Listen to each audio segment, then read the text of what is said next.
composition like this, realistically, you kill Fernando and everything should fall around behind him. He's the pillar that holds it up. But then you have to think about what Fernando brings, right? So he's got a nice large shield with a pretty fast cooldown on it, as well as the fact that he's going to have some cards in his loadout to help facilitate the healing he has when he gets low. You add that in with Corvus healing, and he's just difficult to deal with. Then the distraction factor and the damage factor comes through.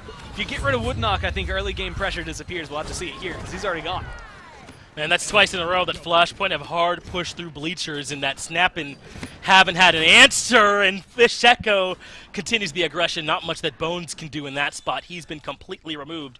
Fast cap in quick order now for Flashpoint, and that means Snappin' have got to find some kind of way to force their way through, but already seeming difficult. They're being pinned down before they even make it out of their spawns. Dosip's still pushed up aggressively, so he'll be in position. Woodknock the one they'd really love to make their way through here, but he's struggling too as well. Now up to 93%. Dread Serpent coming down, and Flashpoint, well clean as you like, are able to secure that opening mid-fight. Again, he's been doing the thing longer than most people have known about Paladins, let alone been playing competitively. Vex, perfect timing on the Dread Serpent, just to make sure no one can jump in, right? It doesn't necessarily matter if they do or don't. You can't touch the mid in that segment without getting feared away. So even if you were able to, there's no chance for an overtime. You're not going to be able to get close enough. And that sets them up. What you would hope for is success. They do grab the point, but the payload itself has struggled for the first 30 seconds as it tries to move forward now. But that's a good sign. I want to say more for Snappin' here. Early defense when last time you had Flashpoint just running it straight forward the entire time. Now you're making them not only stagger out, but slow down the pace of this. It's a good look for a defense. It is, and Penguin electing to get a bit aggressive has found his way to T-Mac and continues to win that matchup, but Vex responds with decent damage. The Penguin down, and Flashpoint continuing their push. That's Stigma now dropping as well, though if Dosips loses his life here, the dump, a healing, just good enough, and Dosips ends up making it out of there. Then that means Flashpoint can keep right on pushing at this point here, Gore. They're starting around this final bin, and Woodknock a little bit too far forward, can end up falling here on the cart. Still valuable, but he has not gone down just yet. He is stalling out this push, waiting on some backup to arrive. There's the last bit of damage. Dosips does the honors. Nice little healing coming through from Vex there at the tail end, keeping T-Mac alive, and Penguin will end up falling.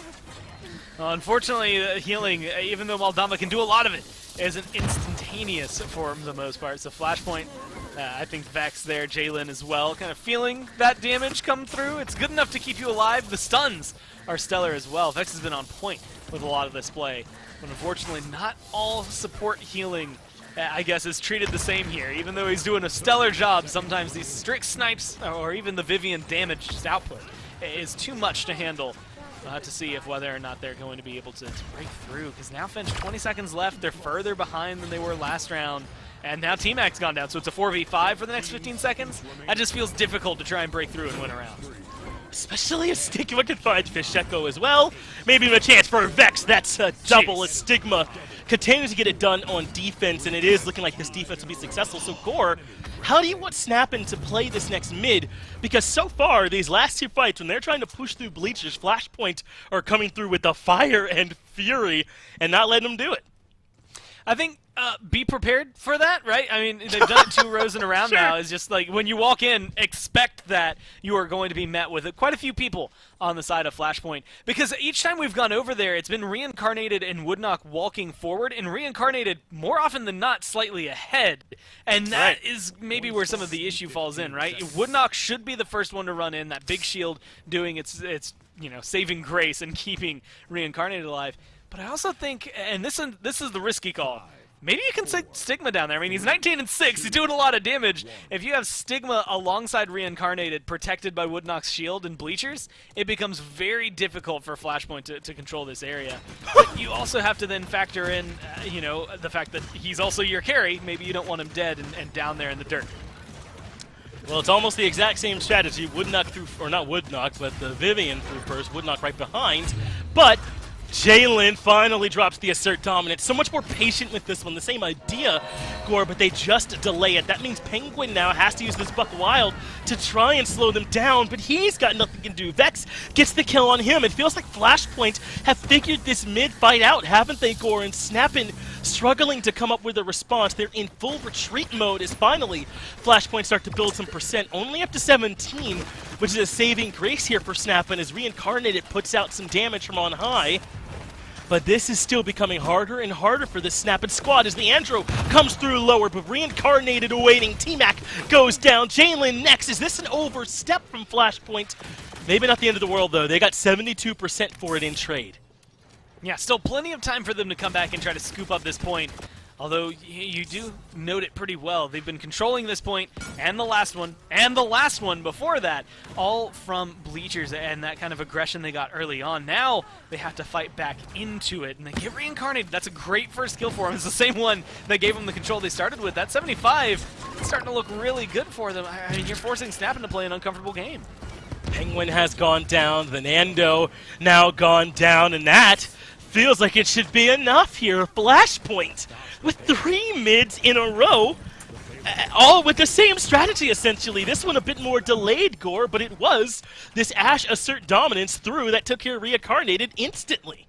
And it is worth noting, your biggest chunk of credits, you're going to earn them as you, push the payload, contest the payload, as you get kills, things like that. But you get a huge chunk of credits per player, 300, that you will pick up from capturing a mid. So Flashpoint, I mean, at this point, they're just 900 credits ahead. Pure on that, I guess take out 300 for the one that Snappin was able to get, and they still have 600 credits over what Snappin should have, and that's, going to get you a Tier 2 item where you wouldn't have one before. Unfortunately, doesn't seem like those items are getting much use right now. They're all dead, but either way, it just showcases where that fight plan and coming into the mid has been helping them out so much. Snappin, you can defend this all you want, and actually this is where I was going to go with my next point. Strix has looked great. He's had a really good slash line. Same thing here for the Buck.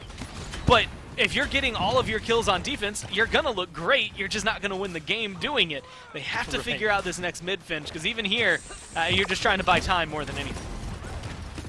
Well, that is the assert dominance down for Jalen, but it's already a quarter of the way charged up again. So, hey, you can get a double with it and charge it up quickly. You're never going to hear any complaints from Finch. So that worked out for Jalen. Now they're starting to round this first corner. And up into the air goes T-Mac. He's looking for Stigma and is able to find that kill, absolutely. Maybe he can even find a bit more. Drops down, though, and joins the squad as they push up.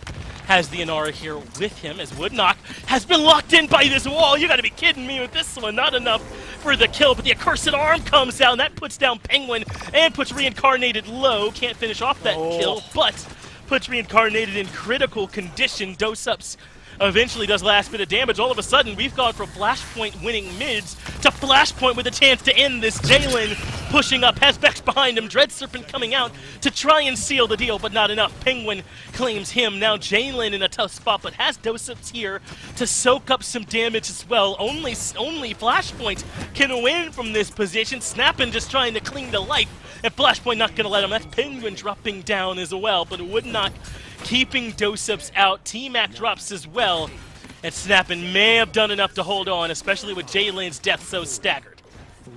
Yeah, that's the key, right? Staggered out enough that Inara, even though respawned, it's going to take you way longer than 9 seconds to get all the way across the map. Same thing there for the Ashe, who needed even longer to respawn. And so they buy themselves time at the right moment. I think realistically the best call in that fight is Penguin getting to the backline and dealing with Vex. I think Vex, kind of contrary to what I would normally say, normally you see a flank, maybe one of your tanks being the driving force. It's Vex right now. I think that is giving Snappin so much trouble because he's the one keeping everyone alive. He's playing so well. His Dread Serpent's well placed. His damage coming out in well placed. Not often you get to talk about Damba damage. I mean, it's only 34,000, but it's well placed 34K. And his stuns as well have been on point to help keep people locked down and find and ensure some kills here for Flashpoint. And so giving us the map one that I didn't know we needed, but I think we deserve. This is a good one to start it off. I think we're getting a lot of good play from Flashpoint that, I'm going to be honest, we haven't really got the luxury of seeing all phase. We haven't, and Snappin struggling a little bit in this exact phase of the game. These mid points have been difficult as Pacheco goes right up to the sky, gonna let the ultimate come out early, looking for damage, but instead gets surged. That's Penguin that stops him, but T-Mac gets the double going the other way. Reincarnated and Penguin both drop Gore. So now Flashpoint have the slight advantage, but no map control from it. In fact, it's Snappin' that retake the mid. Woodknock buying as much time as he can, but the damage proves too much, especially with T-Mac there, so that's enough for now Flashpoint to regain their control. They're up to 27%, but only barely holding on to it. Snappin' should be able to make a push here in a moment. With this amount of damage from Vivian, reload those 70 bullets, because you got a lot of them.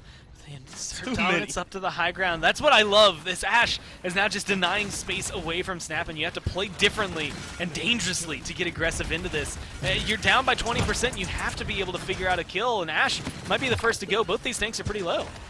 They lost Penguin and Reincarnated, so much of their damage as Woodknock goes down too, at 3 for 0 in favor of Flashpoint. So Stigma, you got a lot to do here, bud, and can't find it. Only gets Fish Echo for the trouble. Bones coming down to contest, at least dying on the point.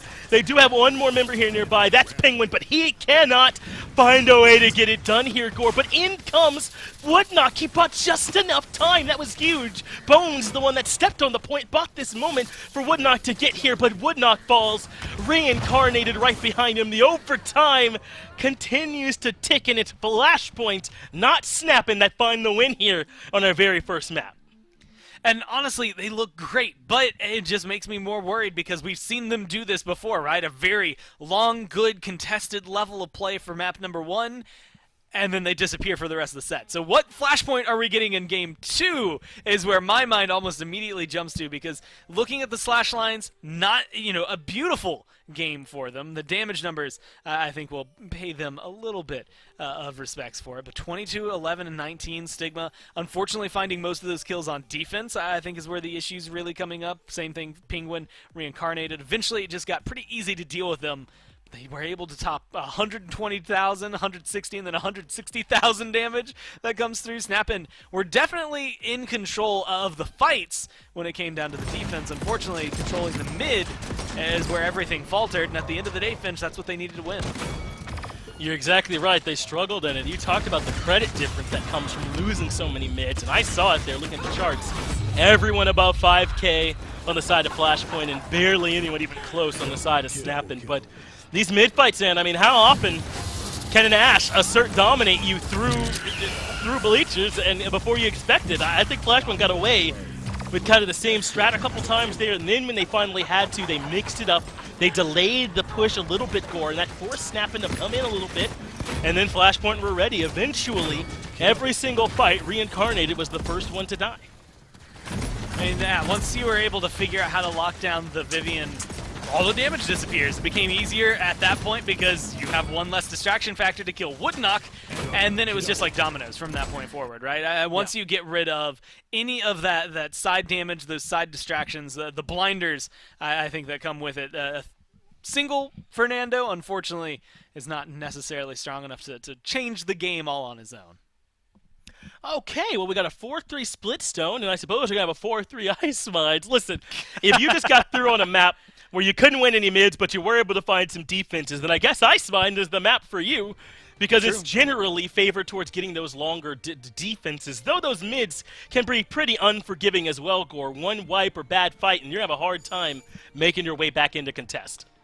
And I will say, if I was in a different mood, I'm in a great mood as it is as of today, but if I was in a different mood, this set would have tilted me off the face of the planet. Split Stone that goes 4-3 into an Ice Mines, especially if it went 4-3, is definitely a way to give you a lot of good Paladins, but can also get drawn out sometimes. And so, again, I'm wondering what Flashpoint we see. Like you said, theoretically, from map to map and style to style, this should favor them. I actually think Fish Echo, and fingers crossed, all of them, anything I can, I'll put my thumbs in there as well. All fingers crossed to try and get a Drogoz actually out of this. It's something that seems ludicrous to hear me say. I guess realistically, Fisheko's Bomb King would be amazing to see. But knowing that you had just played the Willow, just had a pretty decent performance there, you're going to a map like Ice Mines. Genos is available as well as Corvus being available, so Corvus maybe being the first priority means that loop back around, Flashpoint could lock in a great blaster plus a Genos. Never mind, he's going to get taken away, so that ruins that plan. Either way,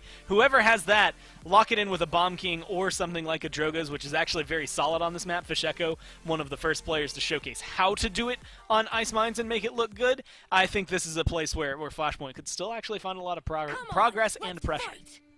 I think this is pretty big, though. Taking this Ashe away is critical. I think Ashe was second in damage on Flashpoint's squad last game, and providing all that tanky presence as well was the main problem for Reincarnated. So now that's over here for Snappin' to make life a little bit easier for them. We'll see if it ends up working, as now the Grover coming in the other way. And I'm a bit surprised by this over the Corvus. I mean, I suppose they always could come back and grab this one a bit later, but looks like they really like that Grover-Inara synergy.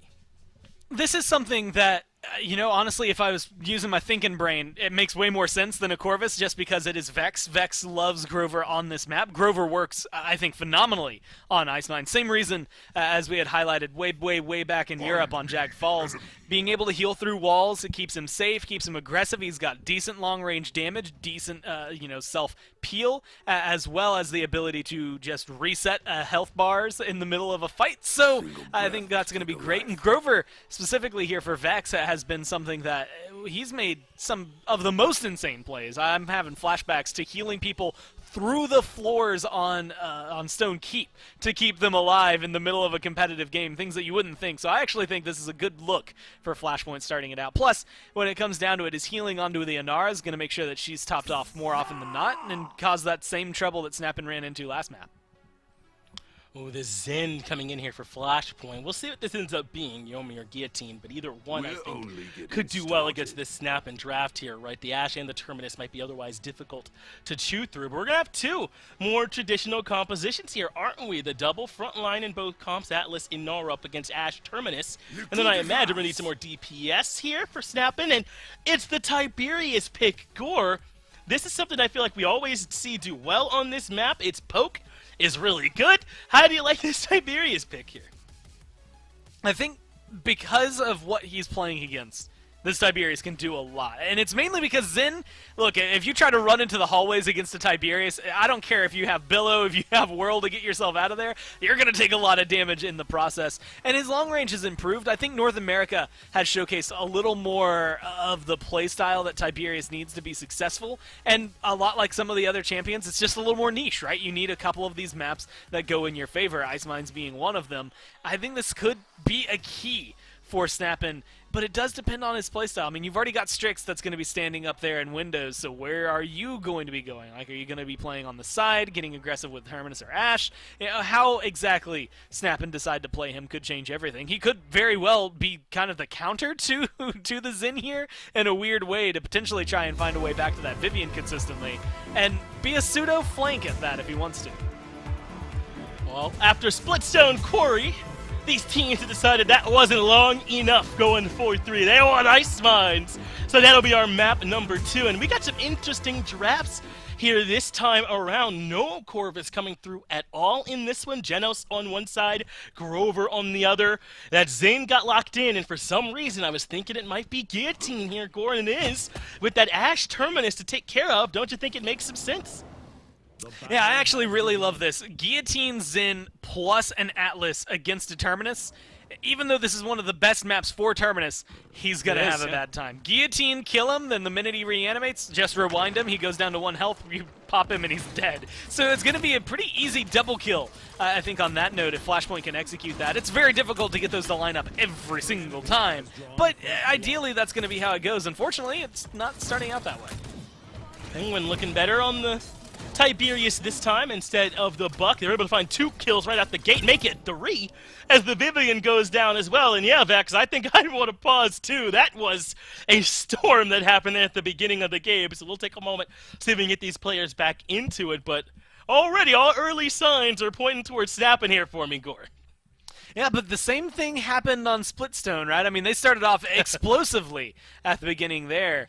and then everything slowed all the way down. I mean, what, they started 2-0 and then end up losing 4-3, so the longest path that you can take in Paladins to get to that portion, I think is just phenomenal to see that Flashpoint were able to be resilient, and I hope we see some of that here, because like you said, the beginning of this is not looking too great. This Tiberius already off to a good start, getting a couple of kills, everybody getting forced away from the mid-fight, and you had highlighted it during the picks and bans on the map screen, but Ice Mines, you lose even just slightly at the very beginning, and it could be the last time you see that point if things don't, turn around fast for you. Well, Jalen and Vex eventually dropping as well, and Woodknock now in position. The Sentinel ready to zone if need be, but I don't even know if it's going to come up here, Gore. 81%, 84%. I think that's just about it for this one. Flashpoint have resigned themselves to defense, and that will be the case. Pacheco, though, able to find a good kill into Stigma. That's not nothing. That'll stall out this offense for Snapping for at least a little bit, where they don't have all that damage coming for Stigma. In fact, Pacheco able to get the kill into Penguin as well. That's both the backline damage dealers removed. And yeah, if I'm Flashpoint, I'm moving up so that this zone's working for me now. Yeah, again, on pretty much any map, you want to get as aggressive as possible, because at the end of the day, your life is, almost forfeit. On Ice Mines, though, this is actually where we see it. So, any other map, if you push up, let's say 75% of the way over to the other team's base, and you die, you're going to respawn and be able to fight around 40-50% around the mid again, right? And then maybe if you, let's say, have a just really bad couple of fights, you die, you still can defend at the 30% line, right? Now you're at the position, this is where Ice Mines is typically easiest held, is right here, right around the mid. You've got this nice wide open path where you're going to be able to catch a lot of vision on them and get a lot of damage down, theoretically, before they can get aggressive. But Snappin' are coming out ahead right now thanks to Stigma. They are. Stigma finding another multi-kill, and Penguin ready to get aggressive. But nice work there by the Atlas to push him back. Unfortunate, I suppose, for Penguin. But good looks for Flashpoint, as now we're starting to make our way, at least Penguin is, to the halfway mark. The cart a little bit behind it, but now starting to catch up. It's Snapper making decent time here in Ice Mines. They pushed through that defense relatively well, and kind of as you mentioned, Flashpoint were then forced to defend from further back, but big snipe coming through for Bones. That is it for T-Mac. That's going to open things up here even more. And just, again, find that nice, almost critical kill. Granted, that was a very low Vivian anyway. Maybe didn't need the full 2400, but you needed the damage because nobody else was locking her down. She was going to be able to back up and heal up. Now you get Jalen, who's staggered out. Defender's advantage means that the Vivian's back and in the fight, but it does mean that they're still fighting a perpetual 4v5. Unfortunately, you are too, thanks to Penguin going down. That hurts their chances a lot, but Woodknock staying on T-Mac, making it so he has a hard time being involved in this one. The Inara defending from that little cubby hole where she could still contest, and it's pretty hard for her to take any damage. This is starting to look difficult for Snappin' as they get stalled in that spot where it happens. The Grover barely surviving the damage from Reincarnated, who we're used to seeing on the Vivian, but flexes back to a tank. Drops the Assert Dominance. Whirlwind, though, is the answer. Ult for ult traded, and it's keeping this Vivian alive, but T-Mac still cannot stay standing throughout all of that damage, so a little bit of a window now for Snap, but they got to capitalize quick. Losing Reincarnated hurts, though they do still have this Terminus on the front line. Bones gets rid of Fish Echo, but Jalen putting in damage from the top should help to stall this one out. They got those pick score, but you got to capitalize quickly because defender's advantage means they're back quick. And they're right there. I think that one feels a little worse overall for Snappin' just because of the fact that it feels like they should have been able to hold on a little bit longer, although with their health bars, and granted how quickly those kills came through, I don't think there was much hope for them. Realistically, you're loading into this next one. Yeah, 1-1, but I think that helps them a little bit more just because now you get to see this Tiberius maybe find the same amount of control. Has his ult ready this time around. Has gone for Charisma 5, which honestly, we see this a lot depending on the style of champion, and I think Tiberius is going to fall into this, which realistically is you've got one card for healing, one card to give you health, and those two together are realistically just trying to get you as, I guess, survivable as possible. Bomb King does it. Most of the time it's to survive something like a Genos shot, but honestly 2450 is just that sweet spot. A little bit of extra health that I think a lot of tanks and DPS aren't going to be quite prepared for. So watch to see if Penguin, well, I guess how survivable he is. How often does he go down?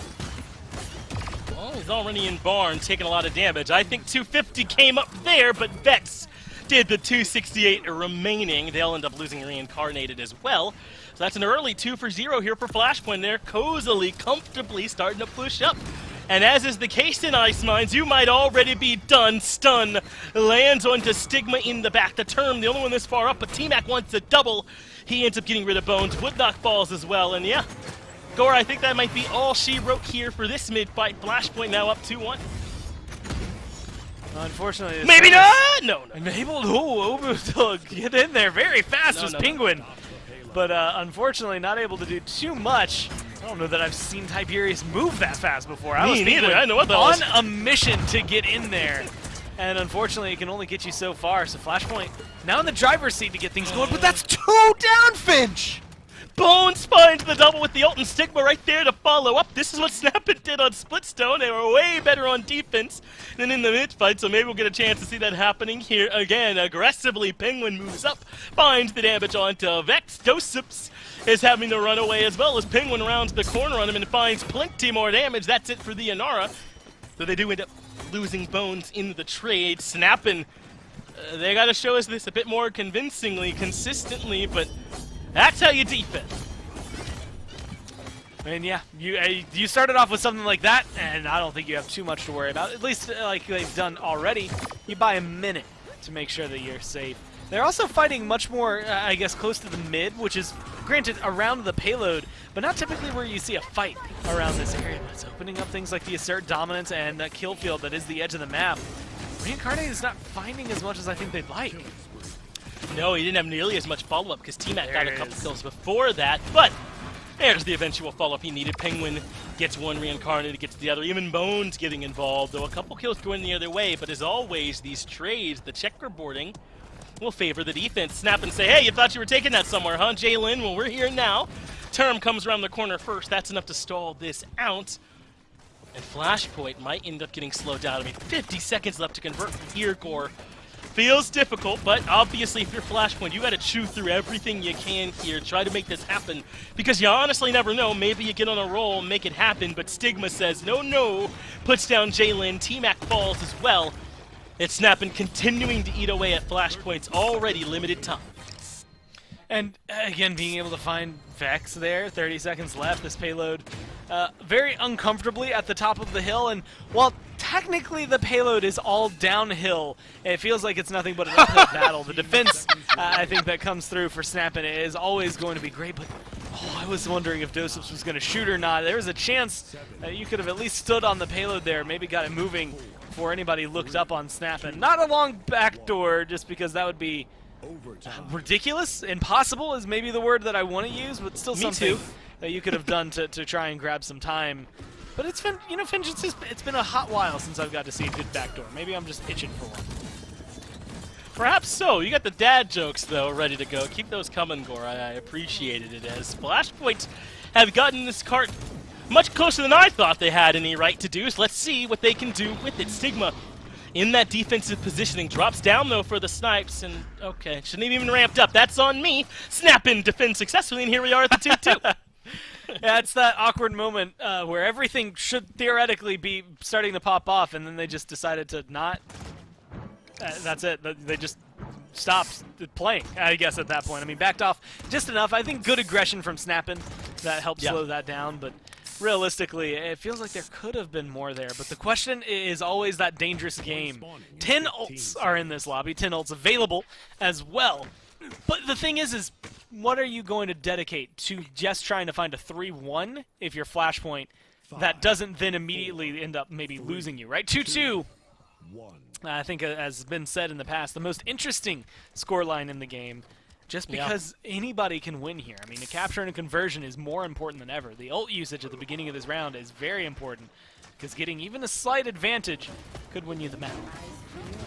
T-Mac will be pushing through right side already. The Sentinel coming out, no surprise there, but Flashpoint are the ones dropping the ultimate whirlwind and assert dominance both used, and it ends up favoring Flashpoint, the team with the heals. Now T-Mac drops, puts the damage into Stigma's back, and now tries to see if he can keep this Geno safe as well. T-Mac catches up, not enough for the full kill, but he'll round this corner to see what all he can take. Meanwhile, poor Reincarnated, left back all alone, will fall, and Flashpoint in complete control of this mid, and so far, Gore, things have gone about as ice-mindy as possible. A dominant mid into a dominant defense from the other team.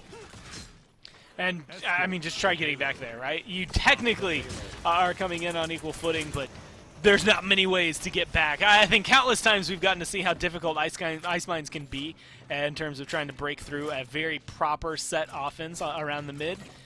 Now they're in a position to try and put some uncomfortable pressure on the Flashpoint, but honestly, this feels, I want to say, kind of like a bait almost. It feels like this is what Flashpoint want. They want you to overstep your boundaries so they can eradicate you and then get this payload rolling. Let's see if they're able to do so. They started off on good terms, as that forces the term to ult in response. Then Woodnock gets the kill onto Vex. They lose Reincarnated in the bargain, though, as Stigma finds himself a double kill. That's Pacheco and Dosub's both put down, as T-Mac finally gets rid of Woodnock permanently this time around. He'll have to respawn as point blank. The Atlas CC is good, but the pistol is better. Nice work there from Stigma to find 3 in that engagement, and now sneaking his way through so he can try and get this kill onto Vex real quick, and he isn't able to do it. I like it, though. Either way, Stigma sneaking his way back there and paying the price. Yeah, you have to look at that one. If it works out, that's worthwhile. I mean, there's nothing Flashpoint can do at that point. They have no healer, and so even if they get up here into this fight, things don't go overwhelmingly in their favor. But now, not only do you keep the Grover alive, Whirlwind still available, they've got that Guillotine, just essentially execute that's going to be online, which is probably going to come in handy here. This is where, again, you're running a risk. If you use your ults and don't get the conversion, then you're going into a 3-3 without anything. But if you don't use them, then you're wondering forever whether or not you could have converted it. They almost have all 3 of theirs. They just used the spite, I heard from Pacheco. And so things are going pretty downhill, pretty fast here for Flashpoint. Yeah, this is not a bad fight here from Snappin', is it? It'll be the complete wipe as Jalen falls as well. That's it for the Atlas, and now Flashpoint have to regroup 30 seconds from here. Man, I find myself repeating myself on Ice Mines a lot. It's not going to be the easiest thing in the world, but Flashpoint continue to impress me here today in this set. Winning map number 1, and here they are ahead in map 2. Though all that could change when the Fire Nation attacks. No, if the defense comes through from Snappin' and suddenly things are 3-3, and Stigma says, that's exactly what I want. Give me another mid-fight, as he shuts down T-Mac, leaps over Woodnock, gets Vex. Pacheco goes down as well. Poor Dosub's left alone. Not much he'll be able to do, and that's the defense. That's the 3-3, and Gore, whoever wins this mid-fight, that's Ice Mines in their back pocket.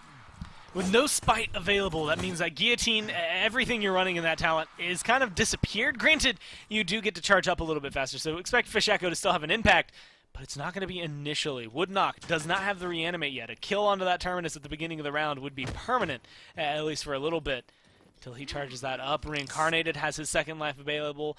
This is going to be a battle of the ultimates, and when it comes down to sweets, I like what Flashpoint bring 5 out of 5, right? All of them, I think, are going to be a little more impactful overall. But there's not necessarily one big kill ultimate, right? It's a lot of stall ultimates. That's what Seismic Crash is. Set up or stall. It's what the banishes are from Atlas. Set up or stall, right? So a lot of it that buys you time, not a lot that make me scream, yes, instant death, right? I mean, even Vivian Sentinels, it gives you great DPS, but you know, you have to live long enough to make sure that the sustain portion of the damage is there. Your damage per second isn't 1,000 in 1 second and then 0 the next second. It's going to be, what, let's say 100 consistently, or whatever the actual numbers are for it. Either way, you don't necessarily have that big King Bomb explosive nature of being able to find a couple of burst kills at the beginning of the round, which could end up hurting Flashpoint here, even though I like their suite of ultimates. We have seen the Whirlwind assert dominance trade favor Flashpoint here every time. Ultimate coming out from the Genos does not find much as T-Mac keeps Reincarnated pinned down behind the shield. 51% already for Flashpoint is not a good way for Snappin' to start this, but often when you win the mid, so maybe it doesn't matter how much you give up, but Pacheco puts down Penguin. T-Mac gets the damage on the Stigma. Now this 84% looking a lot better. Assert dominance onto the point, but they're able to respond to it well with a little bit of help from Jalen. That means the Terminus and the Ash have got to stall long enough for their damage to make it all the way back, but Reincarnated can't do it. Woodnock left alone in the barn, 99% with OT ticking, all in favor of Flashpoint. In comes Penguin looking for kills, but can't get through Jalen. Flashpoint, against my beliefs, everyone's belief, what the chat thought, are able to go up 2-0. And there's two things that are coming to my mind, right? First, I said at the beginning, but Snap'n, even though they've been a little more consistent lately, as a grand scheme this year, the theme has necessarily been the most inconsistent I think that we've gotten to see as a team as a whole. Stigma has a good game, 15-7 and 11. Bones does as well at 5-2 and 27. But, I mean, at the end of the day, it doesn't matter what your slash line is. It doesn't matter how many kills you get. And, honestly, your damage means nothing. Clearly. If Flashpoint are able to control it. This is something, and I'm going to go ahead and call it out, that they learned through all of last year. And they were able to do it constantly when they were playing Dosups as well as Vex and Fisheko against teams like the Renegades last year in the PPL. This was a very similar. You'd watch the Renegades and it'd just be a constant death match with them. They always were finding kills, it felt like, constantly dying as well in the back and forth, but they would always lose their games and lose their sets, and the question mark was always, why? What is going wrong?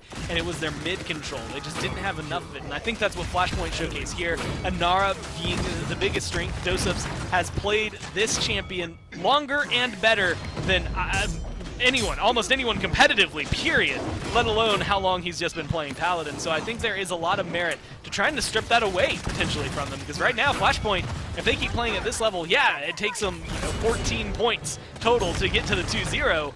But they're winning either way, and they're up 2-0. They could very easily find themselves a big win here in this set if they can just keep it up. We got some Stone Keep in order here next, Gore. That's where we're heading for map number 3. And both maps, as you already covered, have been 4-3s in favor of Flashpoint up until now. So will Stone Keep be the same way? We can only wait to find out. But now if you're Snap'n, Gore, I feel like you got to make some adjustments here in the pick and ban process, right? Because you've now allowed for Flashpoint to find a way to eke out these mid victories in every single map you've been on. And though you've been good in defense, you can't win these mids. Maybe they had to draft specifically for those to some extent to make sure they're ready to contest. Yeah, I think that's where, again, a lot of the pressure has been coming up, and solid for Flashpoint. I almost want you throw out metabans. I don't care about those. Like, Andro, get him out of here. Although maybe he's pretty solid coming into this. Realistically, I want Inara to potentially either fill this second ban or that first pick. One of those two areas should have an Inara icon in it. And it then forces Flashpoint to play something a little more uncomfortable. Because, I mean, think about it. Trying to ban out Vex, like, taking away something like the Genos is realistically just slowing him down. He doesn't care if he plays Corvus, Genos, or whatever. Because he will very happily lock in something like a Grover on this map and have it look phenomenal. But now the Torvald coming in, first pick for Snap'n. That's been permabanned all set so long here, Gore. And in North America, this Torvald pick is obviously of high value. The shielding strong and the ability to sort of amplify what your team can do. Hard to contest, but I like this from Flashpoint. Snap'n are going to change things up. We're going right back to what's worked for us. Get Dosups on this Inara. Yeah, I mean, again, it feels good. I almost want Vivian here. I think because Vivian with Wrecker, does well against Torvald, right? I mean, it's not the easiest counter anymore. It used to be way back when. I say way back when like it was ages ago, and I guess that's just because of how 2020 feels. But back when Saparounds was giving you base 150% damage to shields, by the way, on top of everything, you buy a full Wrecker, and it got up to, like, I think 325% was the max number. It got ridiculous in the day. And so Torvald was impossible to run because you didn't have shields at the beginning of the game if they chose Vivian. And so I think here it's a good chance to be able to showcase it. Doesn't have that capability at the very beginning of the game, but still works well with Wrecker. The sustained damage deals with Torvald's damage very well, or his shielding very well. Unfortunately, it means that you're focused on Wrecker and not something like Cauterize, which is Grover, is going to cause a lot of trouble. I think Snap'n do a good job stripping that away from Vex, because that is a devastating pick to have in his hands on a map like this. I am a little surprised, though, that we haven't seen BK come through sooner here. I feel like with Torvald, that's about as good as it gets, right? You're shielding him up so the King Bomb can come rolling in, or whatever it is that the BK wants to do, and that you maybe want to take that out. But they don't necessarily have to go for it, right? I mean, you can bubble anyone. You can bubble a Zen coming in through here as well, wherever they like in this backline for Snap'n. So I guess it's fine. It doesn't necessarily have to have been picked by now.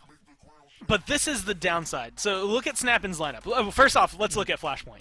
Inara stands on the point. Vivian, either backline, sideline, helps deal with Torvald, Shields, Grover, even Terminus if they get there. Dama's going to heal Inara pretty well. Strix has the long range covered.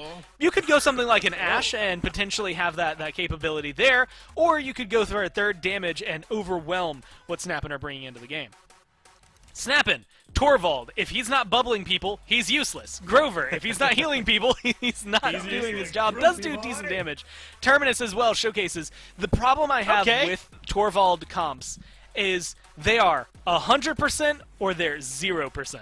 And so when you see them and, you know, what, we roll it back 3, 4, 5 weeks when you see that Bomb King Luminary boosted, Torvald boosted, goes 24-9. I think it was Poison that did that.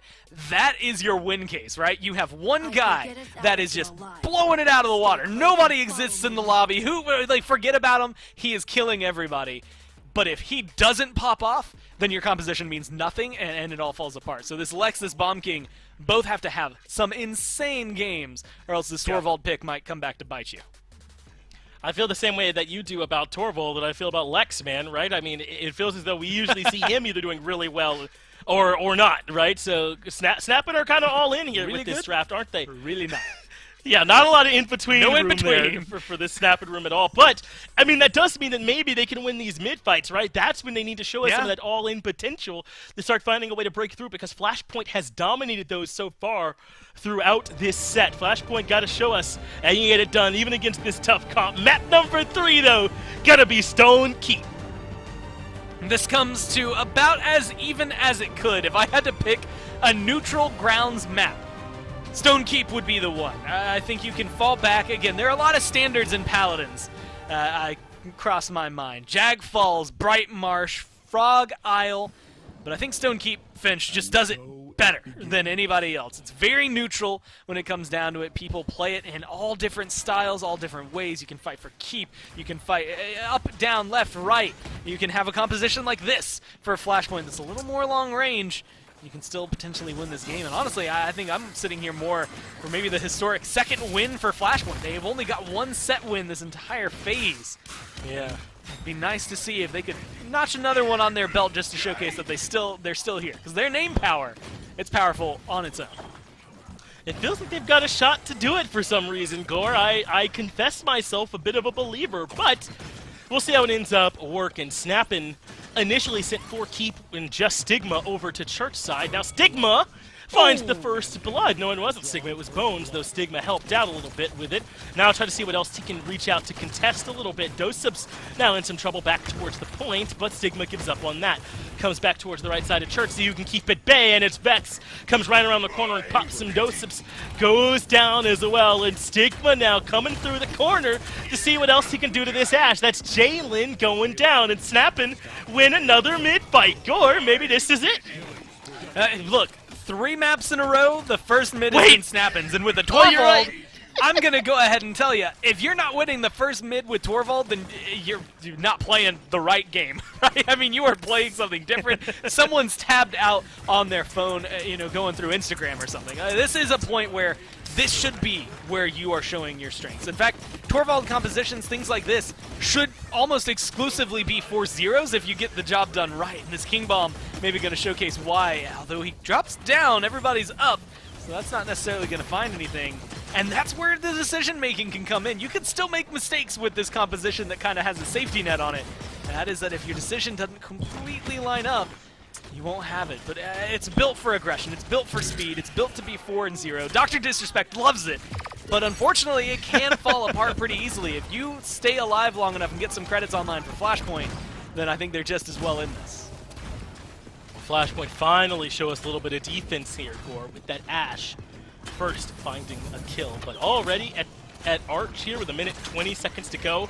This is looking good here for Snap-in. Penguin able to get a kill onto Fish Echo, but look where the Inara is, pushing up and aggressively, and it works. T-Mac with that space puts Penguin down. And even able to somehow keep Reincarnate alive over to the left on the Ashe. I believe that's who it is. No, it's Jalen over there playing the Ashe and staying alive. Able to start falling back now, though. Jalen in some trouble. They already lost Dosubs. Now they will lose the Ashe, and the cart starts to roll right on forward. Stigma keeping everyone inside the base, and then dropping down to await those who would come over the top. Looking good here so far are snapping, but here comes Dosubs on the Inara, dropping down to further contest. That should keep snapping at bay for a moment, but only the briefest, most fleeting of moments. Vex falls, it's a double.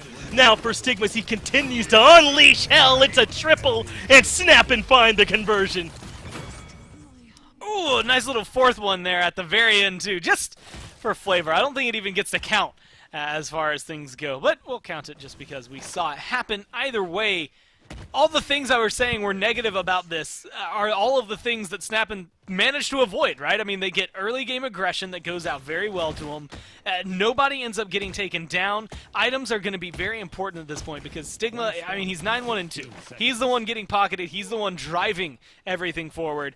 And they've only got a single Wrecker 1 on the side of Flashpoint. Granted, they don't really have a lot of credits to deal with, but it does make me wonder if they're investing properly at this point. You know, looking specifically at Fisheko, Wrecker 1, Cot 1. You've got 3 other Cauterize on your team, and 3 of them are at Cot 2. Like, you don't really need Cot 1, I think, if you're Fishy here. And so maybe causing a little bit of a gap. We'll have to see if he can make a big impact this round. Dread Serpent's already come out, and I guess it worked because Dosubs and T-Mac are able to find 2. That's Penguin and Woodknock gonna have to take a seat on the bench, Reincarnated There's the kill. Right behind them. And what was that, about 100 or 0? Because it feels like last round was 100, and this might be 0. Woodknock melting in the back to Fisheko. Vex does last bit of damage, but hey, Stigma says it ain't 0. He's putting up some numbers. Dosubs and Vex both end up falling to his pressure, but it's Flashpoint with control. It's Flashpoint with the fast cap. It's Flashpoint at 58% already, and Penguin and the boys trying to fight their way back in.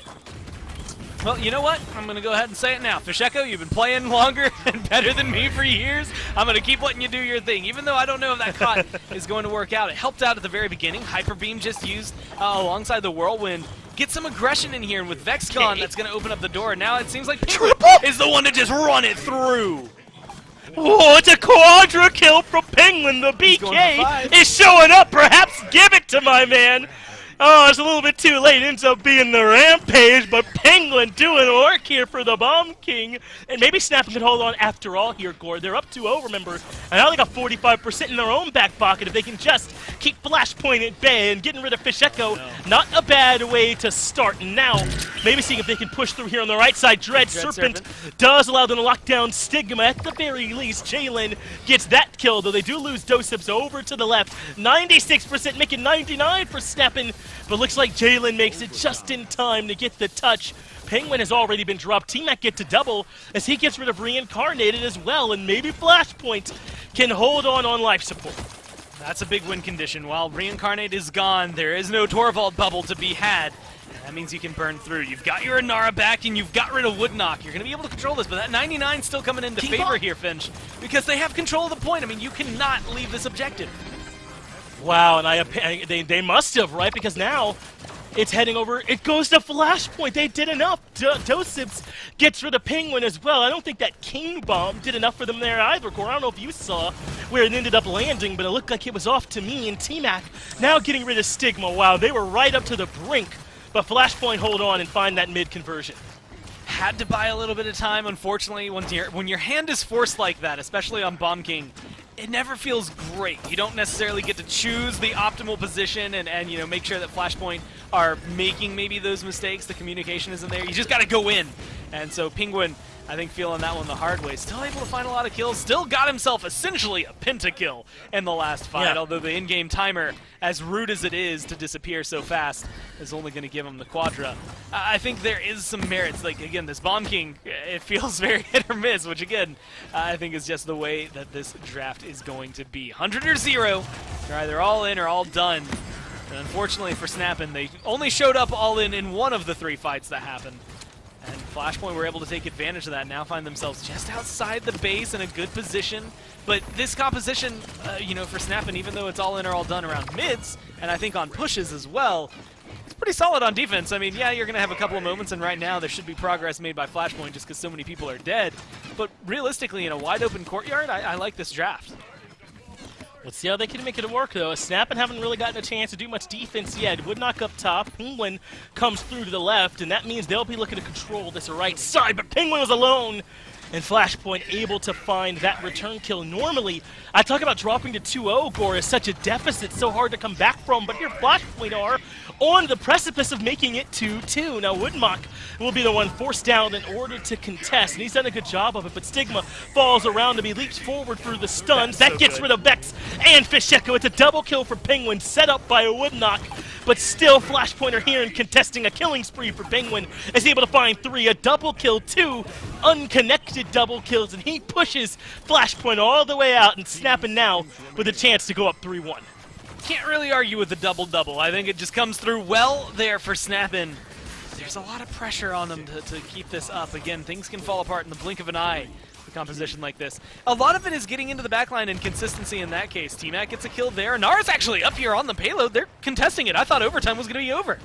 Well, they gotta hurry because overtime's going down now, and they are able to drop down Jaylin to keep this contest going. But there's so much damage from the back. Penman gets a double, and Jaylin's all alone. That'll be enough for the overtime to run down and snap and get the defense. And Gore, I think Snappin have a chance to be back in this set. They're up 3-1. It's a strong position, though. Flashpoint could still, with Fast Cap, get back in. Yeah, good. Itemizations at this point for Flashpoint, I think, are going to be very important. And realistically, it's being able to, well, shut down not the Bomb King, even though that's what you would think I would want to say. Shut down the Torvald that's enabling him so much. Bomb King's still going to be a nuisance. I mean, 14, 6, and 9. Not all of that is because of Reincarnated, who's only got 16 assists and all of that, especially considering first round. He significantly helped out Stigma. But there is so much to be said about killing off that Torvald, stopping those bubbles from being effective, and trying to cut them away. Fisheko now has record 2. I think that's going to be just helpful enough on that side. But T-Mac specifically going for a little bit of safety in himself, a Haven as well as a Nimble to keep him moving.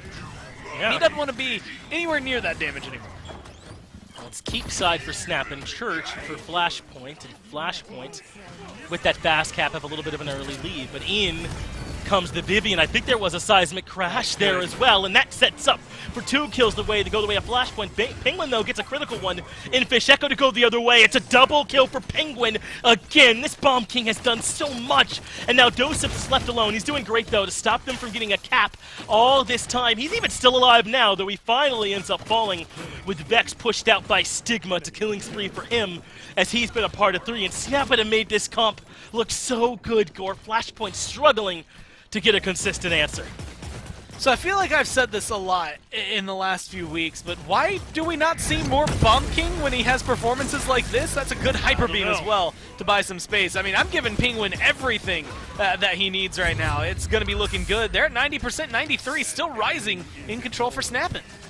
Dosips is down there now, though, and contesting, so that should slow things down for the moment, especially if Vex can get him some healing. But Reincarnated trying to get rid of the dump. A good positioning keeps him alive. Now it's 99%. OT ticking. Dosips is down, so it's up to Jaylin. Fisheko gets rid of Bones, and the Ash falls as well, so the overtime started to tick down further and further in favor of Snappin'. But right the last second, Vex comes in to keep it going, and now no one is capping Flashpoint, barely keeping themselves in this one. T-Mac gets rid of Penguin, and maybe they can hold on because Dosips is back out there walking a tightrope, Gore, as the whirlwind used, but even not enough. Reincarnated falls during it, and Flashpoint get the cap. What is going on? It's the thinnest of margins. I'm gonna be honest with you. I was fully ready for that game to be over. I was preparing my final statement. I was gathering all of my mental notes. Like, okay, what do I need to line up? How am I gonna talk about this last fight? What is the final recap, and how do I want to word it? And now I'll admit I'm a little kind of left speechless. I don't know where to go with it. I was so prepared for Flashpoint to lose there. Well played by them, and specifically shout-outs to the Strix. T-Mac getting aggressive where I think was necessary in there, buying some time, and being able to find the kills they did. Locking down this Terminus is important when it comes to the mid-control. And they seem to have figured that one out. Now a good seismic crash. They can't win here. That is the key to note. You can only tie it up 3-3 if you are Flashpoint. So it's not the end of the world, it's not the end of the game as of yet. And I think that can take a little bit of pressure off of Snappin', but now you have to be a little stressed out. That was your point to lose. The longer this game goes, the better Flashpoint then can handle your composition. Oh, King Bomb right behind the other bomb, and Penguin able to put down Fish Echo. But doesn't it, Gort, feel like Flashpoint kind of need to get this conversion? It seems so much less likely to me that they're able to find another mid-fight win and then turn that into a conversion, or even possibly a third mid-fight win, right? I mean, it kind of feels like they at the very least need this to get in, just for their momentum as Woodnock leaping forward, able to find a stun and all that, but still low is Dosups on the other side. So Flashpoint, after losing T-Mac especially, not particularly likely to continue pushing right now. Snappin' doing a lot to find these defenses as Woodnock gets the stun to Dosups again, but not enough for any kills to come through. Flashpoint, though, with the kill to Jaylin, and removing Penguin. Losing Dosups, though, means they cannot do much, especially with Vex low in the back. Snappin' have done enough to stall them for now. I'm going to say, I want to say unpopular opinion here, but honestly, I think getting the conversion, this is a win-win scenario in my mind for whichever team is down a point right now. Granted, especially with Woodnock going down, not using Reanimate, you're now in a good position to try and get some overtime. Payload going to hit a couple of snags here, especially if Penguin can keep his damage up. But you're making a lot of progress. But you win, you get 3-3 tie, you're 1 point away from winning. You just have to win the next mid. You lose, you still have half comeback mechanic enabled for you, so you're able to continue getting aggressive and make things go your favor. I think for Flashpoint, the best thing they can do is keep their ults charged up and not whiff anything here at the very end. Well, Woodnock gets aggressive, taking care of Fish Echo. So critical there, man. The Vivian is so much of their damage, but Dosups does remove Bones, so that is the healing down now. Going to make life a lot harder for Woodnock. But they lose Dosups and Jaylin. T-Mac gets reincarnated, but pays for it with his life. A double kill from Penguin. And Snap and get the defense, so it will be a 3-2 mid-fight after the 3-1 mid-fight. And Flashpoint continue to walk a tightrope, but it's growing thinner and thinner. How much longer can they keep this going? Man, I think we can just go ahead and get that on a soundboard. The double kill for Penguin. Like, if you just want to like give us a, you could give us a couple clean lines. We could just hit a button Push the caster every button. time it happens at this point. I mean, yeah, it would make it a little easier, I think, on you and on your voice overall to just have that button prepared for you. He's got 138,000 damage. It's ridiculous. Absurd. At 23, 9, and 14. Not trailing too far behind him. 24, 13, and 14 there for Stigma. Both doing very well, and this is actually a little ludicrous to me. I've never seen this many Havens on a team. All 5 of them have locked it up here. And admittedly, that's maybe the downside. Flashpoint didn't necessarily diversify what kind of damage they're dealing. Ashe is going to technically have blast damage, but everybody else is dealing pretty direct damage to him. So that Haven's going to be very effective here. We might see that come into play. It's helped keeping him alive so far, and I expect it to continue that route throughout this mid. Stigma, though, knows Jaylin is the target. Puts him down right away. Too easy for Stigma on that one, though. Vex does get the trade Whirlwind being used in the back as well by Bones.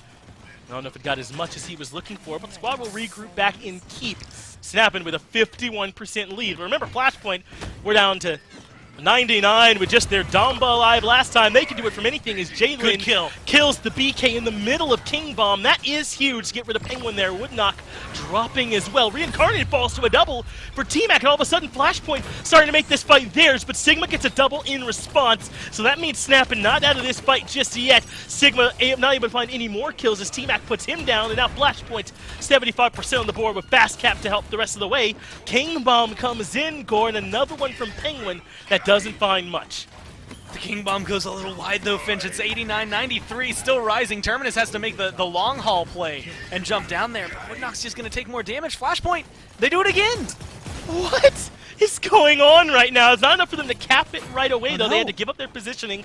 Now the overtime ticking in their favor, and Penguin is low, falling prey to Fish Echo. Flashpoint will get the capture, and all of a sudden, Gore, we're in a 3-3 with a chance of them to win off the cap. Fish Echo living thanks to the Domba healing, and Flashpoint now have a chance to put this set to bed.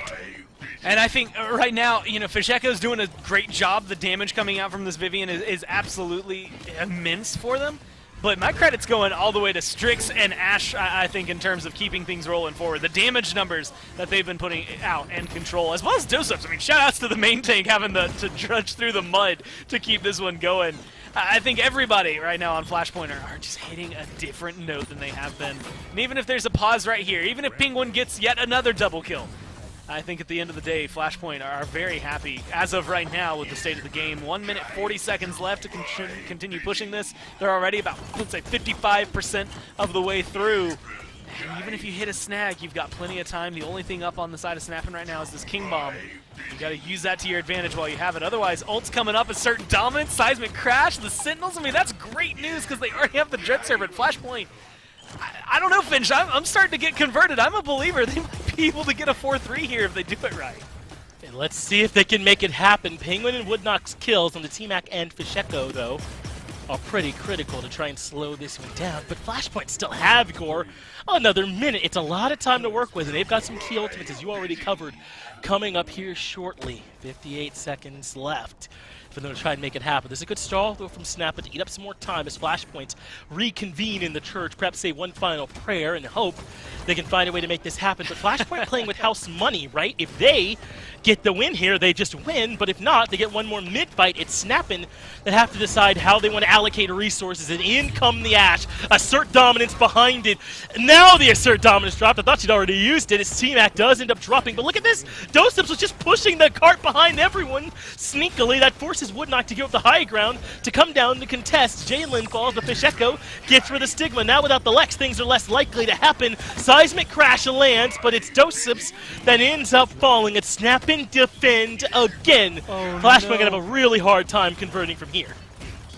Not only a really hard time converting from here, I mean, Penguin looking to continue going. Right now, it's all up to Jalen and what you can do on this Ash, although it doesn't look like much. But Finch, look at it. Look at the ults. Look at those diamonds. 4 up to Snappin' right now in overtime, and 1 up for Flashpoint. This looks like it should be done, but Flashpoint are still fighting. I'm impressed with them more than anything, but I'm going to go ahead and treat that one the way it should have been treated. The gloves off. It is out of there, and Flashpoint are at the most disadvantageous I think they could be in this position, or I guess for their position. 1 ult not available, and it's a breath away from being available, and that is the Whirlwind. Unless Snappin' absolutely miss every single ability and everything, and it falls apart, this should be their mid. I mean, this cards are stacked in their favor. Everything's stacked in their favor right now. I don't know. And so I have to see if Flashpoint can pull out a miracle. T-Mac has flashbang, Core. I feel like you're over, you're kind of right. glossing over that. What am I kidding? Pentakill for the Strix. Easy game, baby. Just too easy for him. We'll see if perhaps we're being glib or perhaps it can work. Dosup's the first one out, of course, and already racking up some percent. Meanwhile, Snappin' are going all church. I think it's the first round we've seen them approach this way. They're usually going over to keep. Meanwhile, T-Mac will indeed drop the ultimate. Oh, wow, okay, he actually does got set so up for many the kill people. to Woodnock. Yeah, you're right. It did hit a lot, but I don't know how much difference it made. Woodnock uses the reanimate already, but 66% is there for Flashpoint. Not bad at all. Now Snappin' coming back through church the other direction as Flashpoint defends successfully. Good damage, though, from Stigma. Gets rid of Fisheko. The reincarnated means no more shielding as it's a double kill for this Lex pilot. Sigma really doing work for him here in their last fight. Even able to find T-Mac for 3. Really coming up big from this Penguin. Gets the other 2. Should, just thanks to Dosups, still have enough time to get re-aggressive for Flashpoint to get back in there. 66 to 66 now. Snappin'. It's going to take a little while to try and convert this one, but they're getting good dismounts. That might be all she wrote. Dread Serpent's going to open the door back up. They got to get in there fast, Finch. But they're not going to make it. Snappin', 22 minutes on the clock, are able to win Stone Keep. And you're right, Dosup's close, but not close enough. Impressive here from Snappin'. But now we've had, what, 3 4-3s? All our maps are going the distance. Clearly, these two teams are evenly matched. And showcasing, I think, not only that Snappin', even though inconsistent, have been improving constantly. Flashpoint are, I think, proving a point here more than anything, even though that game doesn't go in their favor. It showcases that they do deserve to be in this conversation still. I was one who I will admit at the forefront of the conversation, ready to count them out. But Finch, let me ask you, how many times are you going to have 2 people on your team that get over 30 kills? How many times are you going to get close to 200,000 damage? Penguin, I think you get a good one. Stigma has a great one there as well. Damage a little less, more kills under his belt. But at the end of the day, I just don't know that you're going to get to have this performance every time. So eat it up while you can. I highly anticipate Torvald joining the bans once again. Yeah, I don't know if that ever should make its way through, and if that goes down as Snappin's only win, I think if you're Flashpoint, you're kicking yourselves a bit for letting that one slip on by. But that's only if that is how things go. Snappin might be able to find a way to win even without the Torvald. The Bomb King and the Lex both looked good on their own. Penguin with an unofficial pentakill here onto Doseps at the very, very end. A Rampage instead, but all the same impressive. I mean, all the way this Bomb King was able to impact it. I think even if you take away the Torvald boost, why is he not being picked more? I think he does a lot of the same stuff outside of it. It's just the difference of, I guess, 2-tapping someone and 3-tapping someone. Maybe that third shot really is a deal breaker, but I just feel like that's something that we could see more often. I think fits in, and I wouldn't mind seeing, maybe teams like Flashpoint go towards some of these teams that we know the player has a phenomenal Bomb King because of what we've seen in the past, and maybe don't shy away from him. Maybe pick him up early on. Maybe we'll see if they're willing to. I think he would have been good on Ice Mines just as well as he was there on Stone Keep. We'll have to see if he makes another play here in this set. We got a chance to see if BK will come back through. Snappin still with some life in him. Take us to a map 4, or can Flashpoint find a way to close things out? We'll get a chance to find out on the other side of this break.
Welcome back to the Paladins Pro Circuit. We are in the middle, smack dab in the middle of our final set of the day here in North America. This is Flashpoint really kind of taking it to Snappin here right now. They're up 2-1, but Stone Keep goes the distance as all the maps have gone the distance, and Snappin get on the board. Can they keep that going here, Gore, in Jag Falls, which I love to see as our 4th map? Could we perhaps expect to see some snipers showing up here this time? Honestly, I want to say no, but you never know. I guess if you're willing to pull out the Torvald, anything pairs well with that. We'll have to see. Flashpoint now in that first pick position, I think coveted at this point. Stigma, being a player that exists at any point in time, I think always has to be referenced whenever snipers are mentioned on other maps. I think Valentine, better known as Ninim, was another player I've seen pull out Strix on this map. And so it is not far-fetched, and we've seen it win games. We've also seen it lose a lot of games, and so I can't wholeheartedly recommend it to anybody. I can just say that it has happened, it has existed, and technically it has been both positive and negative in all regards. I think that's as neutral as you can get about Strix on, or even Kinessa on a map like this. What I'm wondering is Flashpoint, they're now in first pick. Are they willing to go for the Torvald? Well, they certainly haven't banned it, right? Will Snappin elect to ban it, or will they perhaps call the bluff here of Flashpoint and let this one slip through? They do. It's the Xin now banned out. So no Inara, no Xin. I'm surprised Snappin the ones banning it, but I guess they don't want to deal with Dosips any longer on that Inara pick. Meanwhile, Rom Victor taken out. So what are Flashpoint going to do here? I mean, even if they take the Torvald and they don't, wouldn't you be giving Genos Vivian away to the other side? So Gore, I'm not so sure about this one. Flashpoint going to take the Genos instead and potentially just give Snappin the Torvald here. What I like, and depending on whether or not they do it, because the problem is Torvald, specifically on maps like this, is a little more difficult to pull off. Line of sight necessary to pop those bubbles out onto anybody. There's a lot of walls on Jack Falls. It's very difficult to get that line of sight sometimes when necessary. I still think you can make it work, and I think that's probably what Snappin are kind of discussing. But Genos, I think, far and above, able to apply Luminary through walls very easily from far away as well. So he's going to have an easier time giving the damage amp. Torvald, though, is going to suffer, but maybe not so much. Now I think you can go something. Jack Falls, look, I'm locking in Bomb King. I've seen Fish Echoes on this team. I've seen Fish Echoes Bomb King. I've seen Bomb King with Luminary. All of these factors together make me want him even more. And I'm wondering, again, if Flashpoint are willing to pick it up or if maybe they'll go somewhere else. They banned the Xin, which is also solid on this map. We've seen Willow on here, Drogos if you really want to go for a pocket pick, but I'm just mentioning him because he technically exists in the game and I feel like I'm obligated to because nobody's been picking him.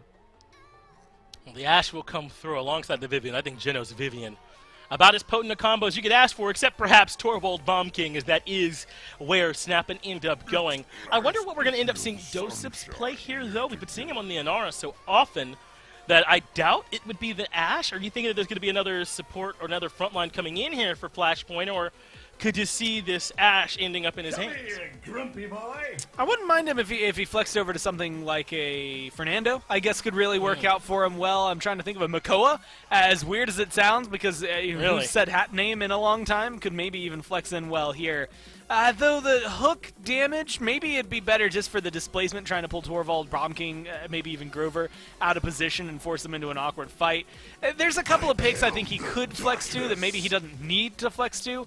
I could also see them popping him onto the Ashe and just going triple DPS to try and deal with this composition from Snappin', although triple DPS into something that has a damage amp and a Bomb King on it is very difficult to do.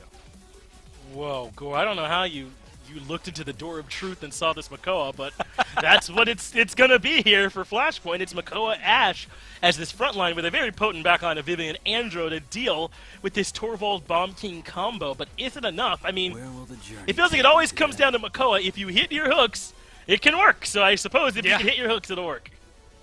It's, again, to, I guess, quote that Nick Keogh, Pretty Hair, used to throw out all the time. Just got to hit your shots, except in this case, I guess it's hit your hooks either way, and I think that's going to work out pretty well for Flashpoint all around. I mean, it's hit or miss overall. Bomb King's not necessarily the most mobile of champions, so he's pretty easy to get your hook on. Koga might present a little bit of a problem, but then you look at everybody else, I think similar themes there for Grover as well. If you can find the good lockdown, and then you're going to be able to consistently find a lot of those kills.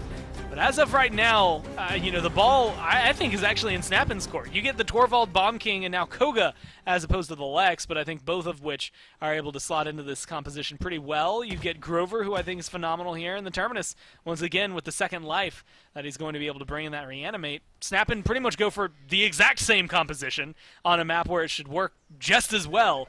Maybe it's coming down to the line of sight there for the Torvald, but for the most part, I'm leaning a little bit more towards Camp Red here, just in favor of Snappin'.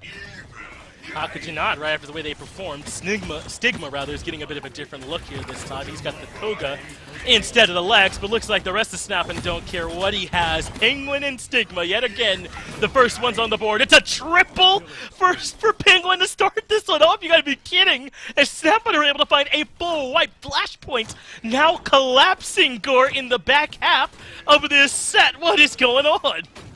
Yeah, at this point, especially if this one, is a loss, then you have to start factoring, I think, things a little bit more in favor. Again, I think when it comes You down got to a bad damage, Torvald, right? you're going to think Genos is a little stronger, but at this point, yeah, you got to ban Torvald if Snappin are going to play it at this level. Especially, look, it's 2 maps in a row as well that Torvald's had Bomb King on a map where Bomb King's great. It just feels like they're playing into, they're fighting uphill from picks and bans at the very beginning. So I have hopes for him. I mean, we saw him turn around and keep it close last time around, but Jackfall is a little easier to find 4 zeros on than some of the other maps, and again, I just feel like Snappin have it in them. Very impressive what we've seen. The Koga looking strong as well. Penguin continuing, that's off the map there for Fish Echo. That's what we saw happen there as Jalen also goes down, and Core Flashpoint, they're folding. It's origami style from them right now as Snappin is running right over them. They're in their spawn at this point.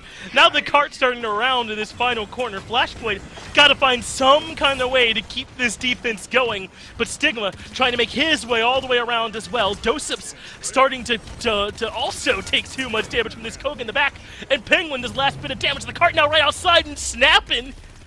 No time at all has passed. Hasn't even been a minute. They're up 2-0. All right, I'm going to make a comparison for some longtime viewers that are going to understand this. It's happened on Jackfalls twice now, but Fish Echo on Makoa makes as much sense to me as when NIP ran Bittner on Torvald. And Bonker, I think it was Bonker at that point played Alex. It's Jalen here on the Andro. I think Jalen on Andro maybe makes a little more sense to me than Bonker on Lex, but either way, I just don't know where Flashpoint are going with this composition and specifically who's playing what. Overall, I kind of expected maybe Dosips to be the one more than likely on the Makoa, so either way, it's a shake-up. But the draft seems to have gotten out of hand already. This is going to be a very big turnaround because if this mid-fight goes the way of Snappin, I think they close it out before. Well, no one on Snappin has died yet so far. They have completely controlled this game so far. Whirlwind in response to that Genos ultimate on the other side. Stigma's ultimate also does not find much. And those are the first deaths for Snappin all game long. Jalen getting himself a triple. You said you weren't too surprised about the intro from him. Maybe it could work. Well, maybe he'll get a triple and keep Flashpoint in this game. Fast cap is working. And now Jalen can get a bit aggressive up in the sky, dropping the accursed arm. Whatever it takes to keep Snappin stuck inside their spawn and secure this mid for Flashpoint. And it's so far so good. Again, you hit the hook, you get the kill. That just tends to be the way Makoa works. And with comeback mechanic, they're going to be able to get that point. But again, it almost makes me wonder, especially with how this fight is going, how much of that was won by you, which is that very initial, and how much of this point was really secured, you know, with a little bit of assistance from some code, I guess realistically, that comes through, right? Because Flashpoint, I mean, all in all, lose that. If we were still in a mid, if there was no comeback mechanic, Snappin are controlling the mid point right now and potentially capturing it, or at least keeping things interesting for us. And so Flashpoint have a lot of work, I think, not only to get back to where the payload is already, but then to get aggressive beyond that and showcase where this composition really can sit in the face of what Snappin are bringing. Man, when you say, is it you or was it Fast Cap, you sound like Iron Man. Everything special about you came out of a bottle, man. You're roasted them. We'll see if they can live up to it, though, and maybe find a way to show us they can win even without it. Over the top, though, comes Jalen. He's been looking good on the intro so far, as it does look as though Snappin, or rather Flashpoint, have been able to find a little bit of breathing room here. Penguin taking too much damage. The Makoa rolling in, but some shielding comes through to save him. They get the kill, but Dosips puts Penguin down eventually anyway, so it ends up being 1-for-1. Stigma has made his way to the back line, not enough to get rid of T-Mac, but puts him low enough for Reincarnated. And a little bit of help coming out from the Terminus, that last bit of damage. So Flashpoint have been stalled out after a nice push by Snappin. And again, just good aggression coming down from Snappin, unfortunately, for Flashpoint. That means that everything's, like you said, stalled out, not even halfway through. 50 seconds left. Jackfalls isn't necessary to have the longest clock in your favor to make sure you can get a conversion, but you definitely need some time to be able to get there. You can do it all in overtime uncomfortably, but you can. And unfortunately, again, defense-wise, I should say, Koga, Bomb King, Torvald seems pretty solid to me, so you really have to go pedal to the metal here if you're Flashpoint to make sure that this one can convert to try and keep it tied up. That's right. The danger of falling down 0-2 is exactly this push, and you dropping to 3-1. Doseps has recognized where the Koga is, but it's too much damage. Shoulder bash for the reposition, but they've already lost the Makoa. Jalen falls too.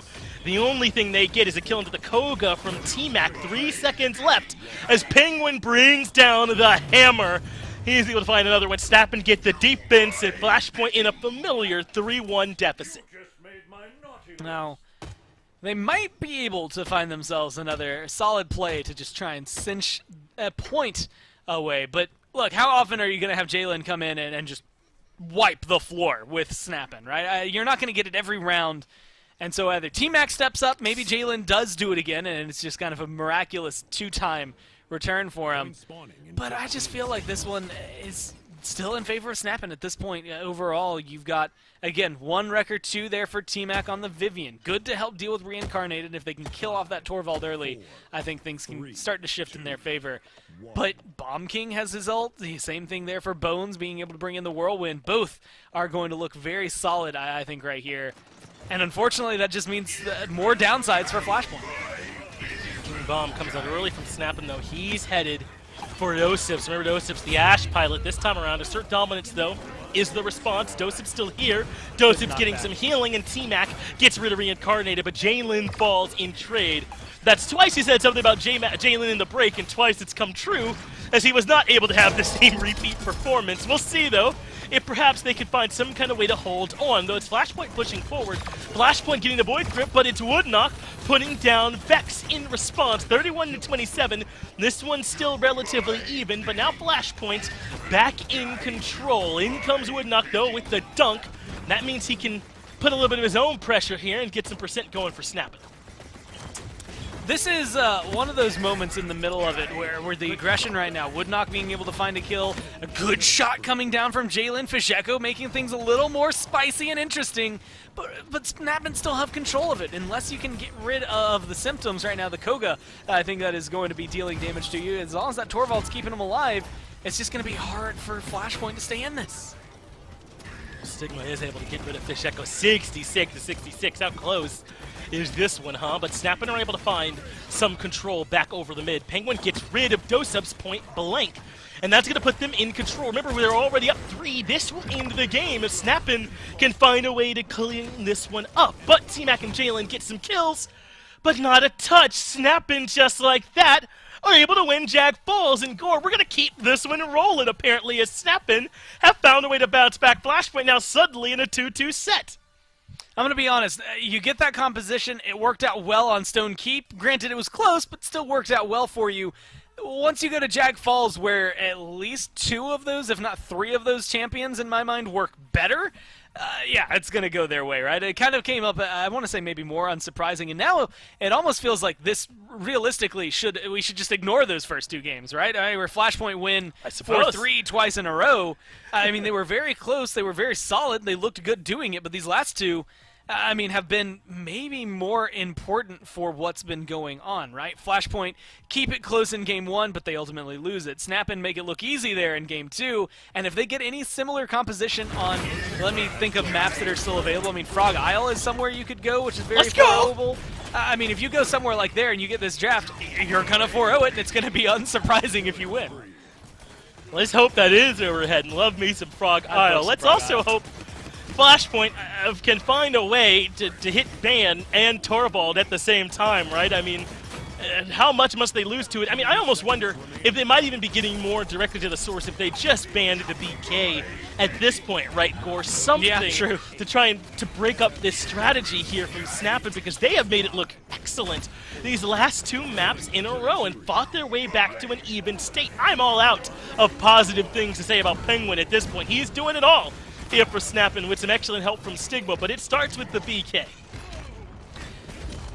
Yeah, honestly, yeah, you said it all. There's not a lot more to say about Snappin. They did it well. They've done it consistently, and once we get it, we get our Frog Isle. I'm excited here. The good news is, for Flashpoint, this is not necessarily the best Bomb King map in the game. I mean, when it comes down to it, we don't see him here as often.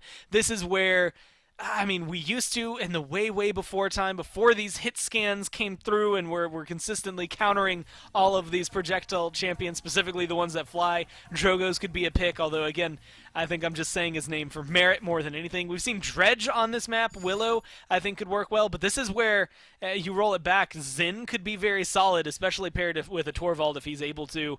It could change the game. Eevee, Maeve, I would love to see. I think both of these teams are going to be able to control that. And unfortunately, Snappin', they're not going to run the risk this time. Yeah, they're banning away the Torvald from second pick. Very surprised. But they don't want to have to deal with it. I think maybe at least even get Flashpoint to spend a second ban on it, perhaps, and just ban it second. But, hey, you know, Snappin's the one that fought their way back in this set, so it's hard to question them from this position. We'll see what their second ban will be. They take away the Inara and the Torvald. Picks that have worked well in their hands and in Flashpoint's hands. Both snipers banned away by FP, and now Flashpoint, if you want to grab the Genos first overall, you'll hear no complaints from me. I think this is a much better spot from that, where you don't have to worry about that Torvald on the other side. Yeah, you'll be able to scoop him up and be happy, although... All right. Finch, they're going Terminus. And granted, this can be a good map for Terminus. It was maybe not at the forefront of my mind, much like it wasn't for years. Although, there is maybe a conversation to be had about getting dose-ups on something comfortable. With Inara gone, go to the next best thing. Inara, Terminus maybe being able to kind of fill the same slot. But now you give, well, I guess instead of Vivian, or it could just be Vivian Victor, which would be ridiculous, because Corvus is still available. You don't necessarily have to go forward for a support. But you could grab Genos with this Victor and make sure he has a damage amp. Or you could just throw all that out the window and go Rom, although he gets aggressive, he does well into Terminus, and I think thwarts some of what Flashpoint might want to pick up as kind of a side tank if they go for it. He's able to deal with shields pretty well, but also he's just a nuisance to your backline.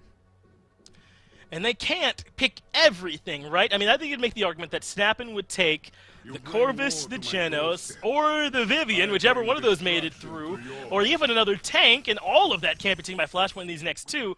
So they go ahead and prioritize the Victor Rom here in this spot. They do lose that Genos, they lose that damage amp, and Flashpoint could just put that damage amp onto a Vivian, but hey, they want the con. Perhaps not thinking Snappin' will take that double assault rifle backline over there, so maybe they won't. Instead, it'll be the con. The pulse didn't work with the Makoa. Maybe it'll work with the con instead. Well, they're a little, like, I would say maybe same difficulty, longer range overall to be able to grab, but still easily missed. And maybe more effective, but few and far in between that come through from the con. So I'll be interested to see how that one works out. Atlas comes through. I tend to forget sometimes Frog Isle point tanks, as good as Inara is, are maybe thrown to the side. Terminus will be able to hold up there. But right now, what Snappin' feel like they're going for, especially if they get, I guess, Corvus overall, and they don't have much damage amp on their side, but they've got a lot of damage as of right now. I mean, Atlas and Rom are going to be able to do it from far away as well. Hit scan there for Atlas and Victor and the Rom, all of which having sufficient shots. And they go for the Grover as well. Very good resets. Honestly, maybe necessary as opposed to someone like Corvus or Genos, just because he's going to have more healing to keep the squishier front line like Atlas alive and more consistent in these fights. Yeah, plus Whirlwind, almost irreplaceable in a team fight, right? Such a big ultimate for extending out your team's ability to keep fights going. So you won't catch me complaining too much about this Snappin' drafter at this point. As Flashpoint, I like to go to the Willow. So trying to now take a look at what their backline's going to be doing. They've got the Con Terminus front, the Genos to keep everybody healed, and this Willow will be in the sky putting out damage. And you got to think, here, 9th overall, they want something like a Vivian back there to be some additional damage. So we'll be getting our chance to see where it is that they'd like to go from this point. But Snappin' still need another damage dealer to go with as well. It can't be the Willow. Bomb King still out there too. So a lot of options, I think, if these teams want to round out their draft with another damage dealer. Oh! They don't, though. Okay. Yeah, we'll let Willow do it. All right, yeah. hold on. I'm compiling everything I know. This Willow is going to frag out. She's going to have so much damage. That. I'm thinking Luminary and Inflame. She's going to have a great time. Con, we've called him Fat Victor for a long time, but, you know, this is not necessarily the meta where that's been true. That was a while ago, where now he just happens to have a very fast shooting gun. It doesn't deal nearly as much damage, but I don't know. Furia, Genos both can do a decent amount of damage. 2 supports here can help 2 tanks out. I think Flashpoint have some merits to it. I think Victor and Eevee can eat them alive, though, in the right circumstance. These healers have to be on point. Granted, one of them's Vex. Vex on Furia is good. I think it has some very explosive moments, and if it's Fisheko running the Willow, then it has a lot of carry potential, but there's a lot of weight placed onto one DPS shoulders to try and get Flashpoint a win here, where Snappin', Eevee, Victor, Rom, Atlas, any of the 4 could have pop-off moments that really change the way the game goes. I'm surprised that you see the Grover on the other side and think, yeah, just this Willow can do it. I suppose if you can shut off that healing, maybe it's a bit easier, but map number 5, it didn't seem like we'd be making it here, Gore, but Frog Isle is where we will have our conclusion. There will be no more maps, no more chances. If you want to win this set, Flashpoint and Snappin', gotta do it here. The pressure is on. Again, this is a map that, for Oable, it feels like I've said it a lot, and I feel like Certainly it doesn't carry the weight. You can lose fast here. And when I say fast, I mean sub 6 minutes fast. Like, things can go wrong catastrophically. And so you're placing a lot of weight if you're Flashpoint on things going well for you early on. The good news is that Snappin' don't necessarily have the same amount of point pressure that you have, so you could find a win in that area. You know, I'm a bit surprised. I kind of thought that it would be the Atlas that'd be the point tank for them, but that's not the case. They send the Rom to the point, the Atlas contesting alongside the Eevee, and Sigma gets first blood to T-Mac and Gore. All of a sudden, Snappin' are running over them. Sigma too busy throwing grenades to kill these low HP tanks. Now, he'll ADS, get those kills indeed, and it'll be a full-on wipe. And they're already at their spawn. This map's so small here, Frog Isle, and they should be able to get an aggressive zone put on here as well. Gore, this is what you said could happen here on this map. Snappin' kind of running over him already, though a nice kill does come from their lone DPS. I like Stigma showcasing what he has, but see, if this was a push and you had, let's say, 20 seconds left, I'd be stressed out for you. That was just to capture the mid. That wasn't even to make sure the payload gets going. Granted, they are going to hit his stall almost immediately at the very beginning here, and so that slows things down. But again, Frog Isle, maybe 30 seconds, maybe 45 seconds is necessary to feel truly comfortable trying to push the payload forward. As long as you get a couple kills rolling out soon here on the side of Snappin', then you're going to be able to get back to that payload no problem. No sweat to try and push it forward. Well, there's a couple of kills. Would not gets a double. Vex will be jumping off into the ether in order to reset with the squad, and that will be Snappin' now rolling this cart along. Let's see what they can do, as Stigma has a good positioning to put out some decent damage. And again, you do not have very far to go. It's a bit winding, but it's just not all that much distance, so this cart can get there relatively quickly. And Barrage, I was about to say they got some ultimates, can come out. They know where everyone's at, but I believe he fired all the shots. The ultimate's down to 0, but it didn't look like it did that much damage. The Eevee now into the backline and taking care of T-Mac. That's good damage. Grenade doesn't land much either, so all of the explosives for Stigma a bit lacking. But now he can run in with the guns, find Fisheko in the sky and puts him down. Furia shall join, and despite all the healing, there isn't much damage. It's a double kill. It's Snappin' starting to run away with this map all in a hurry. And I mean, look at this. Stigma, he's out here playing a different style of shooter. He's just running around looking for people to kill. He is not playing himself in Paladins right now. He is just looking for more kills to stack up that KDA. Wow. And honestly, there's no reason not to. Look at that aggression, Finch. I mean, you get all those kills early on. It leads to a lot of pressure. You didn't have to use virtually any ults to make a big conversion. I guess you are missing your whirlwind. Oh, you're missing quite a few over there, actually, if you're snapping. Although some of them, based on the percentage, were used a couple seconds ago, maybe to win that first engagement. Either way, 4-0 and 8 there for Penguin, 4-1 and 5 for Stigma. Kind of surprised to see him be as low as he is. Soon enough, should have a regenerated barrage that comes through. You've got 5 ults on the side of Flashpoint you have to burn and wait for if you're snapping. With comeback mechanic, I give round advantage to Flashpoint, especially if Fisheko has one of the best Fae Flights.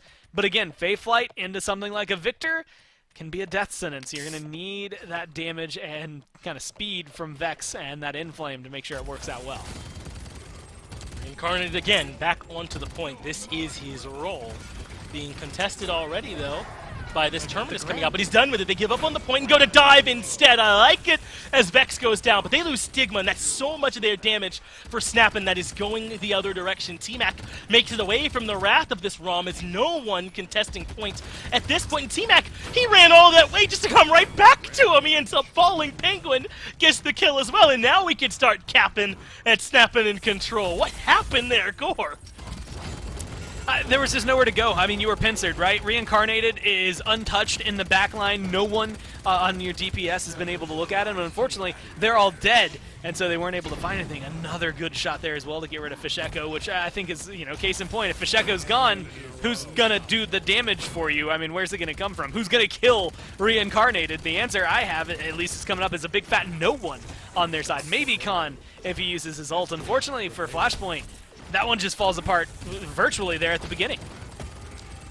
Gore, you said during the picks and bans, maybe we forget about the way Flashpoint started this set.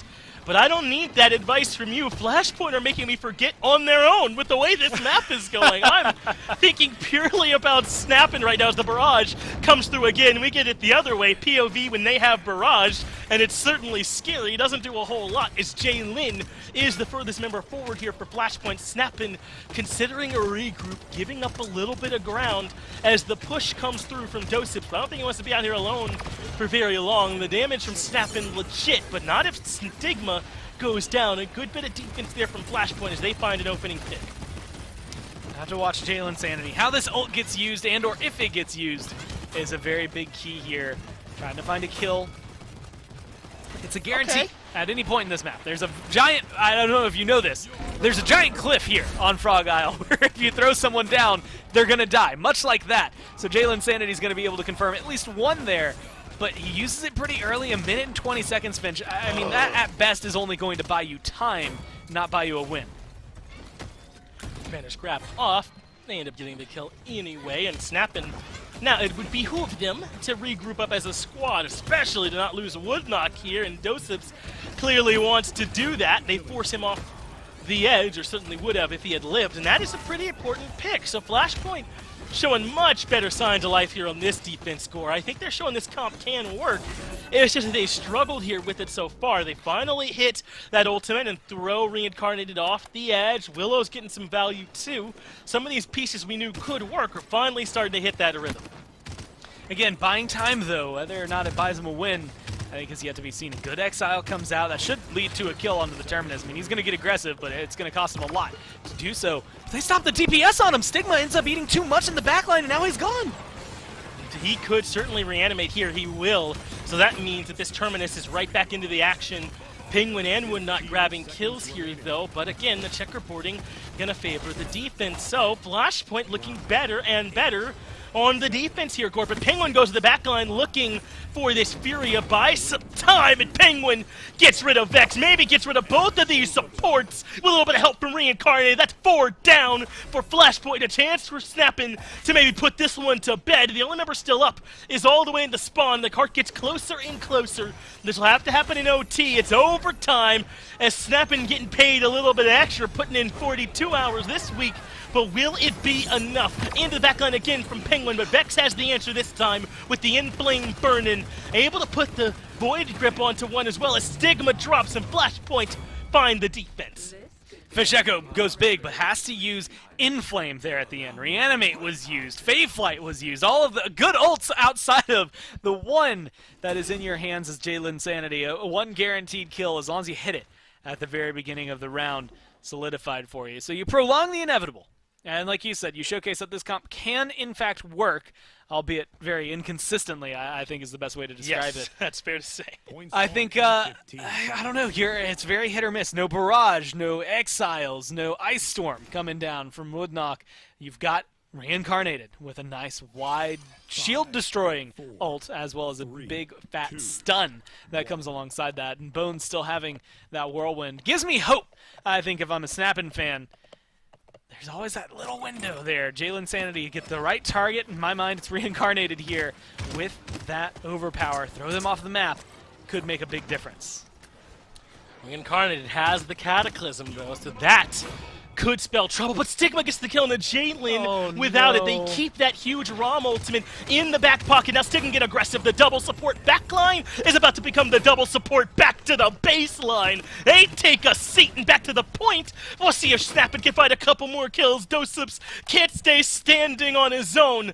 And that is enough for Snappin to now have control. They did already use the Cataclysm, though. No ultimates left here for Snappin, but Gore, I don't even know if they're going to need them. I mean, you had to look at it because the one that mattered most there for Flashpoint that was available got eaten up by that death. Penguin's getting a kill in the backline. You're getting aggressive. Reincarnated stays alive. This is looking good for Snappin. Barrage comes out as well. It's a double kill and Snappin from the brink. Down 0-2, a couple 4-3s they had to contend with.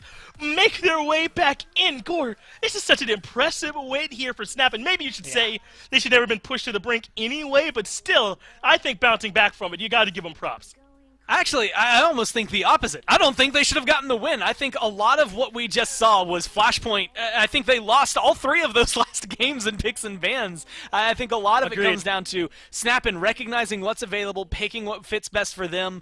Penguin has an insane last 3 games. I think Stigma had as well when that Torvald was there, but Penguin going 13-3 and 14 here on the EV solidifies the hat trick. 3 games in a row of just stellar performance. Reincarnated goes 11-2 and 7. This map, I think, fell very hard out of Flashpoint's favor early on.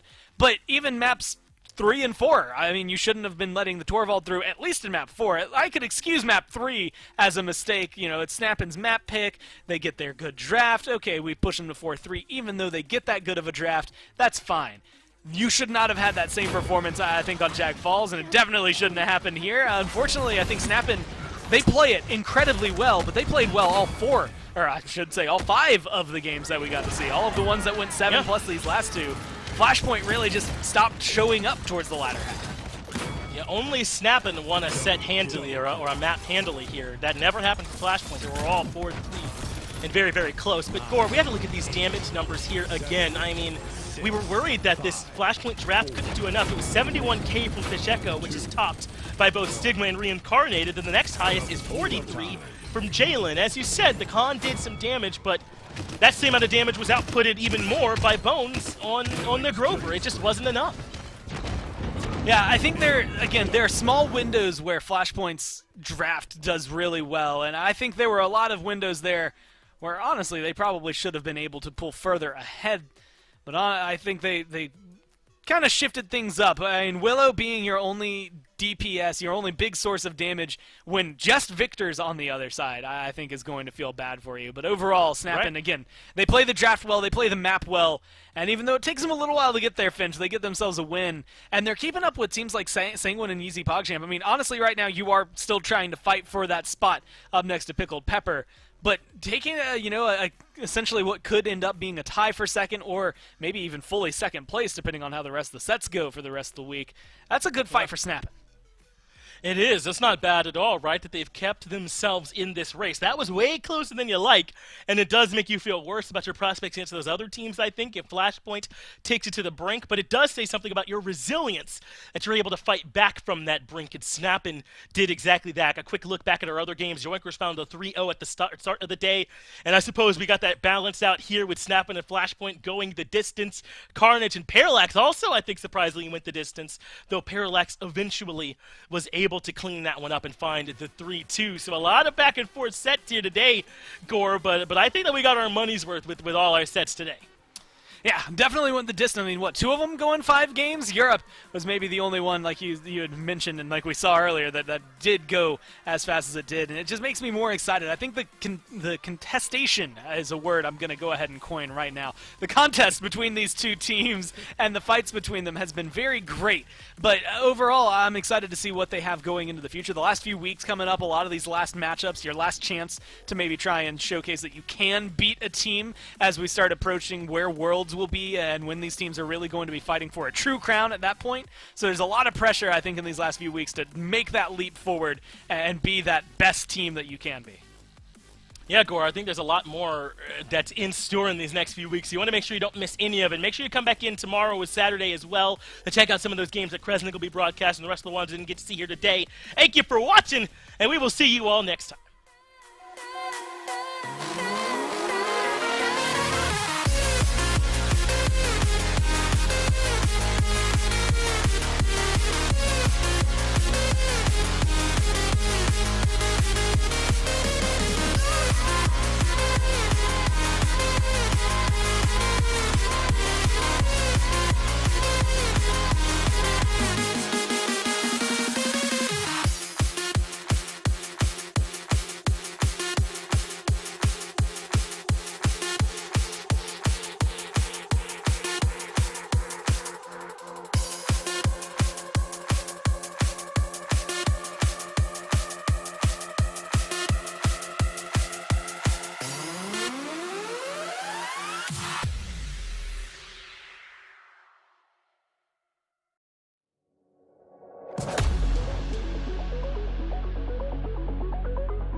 face.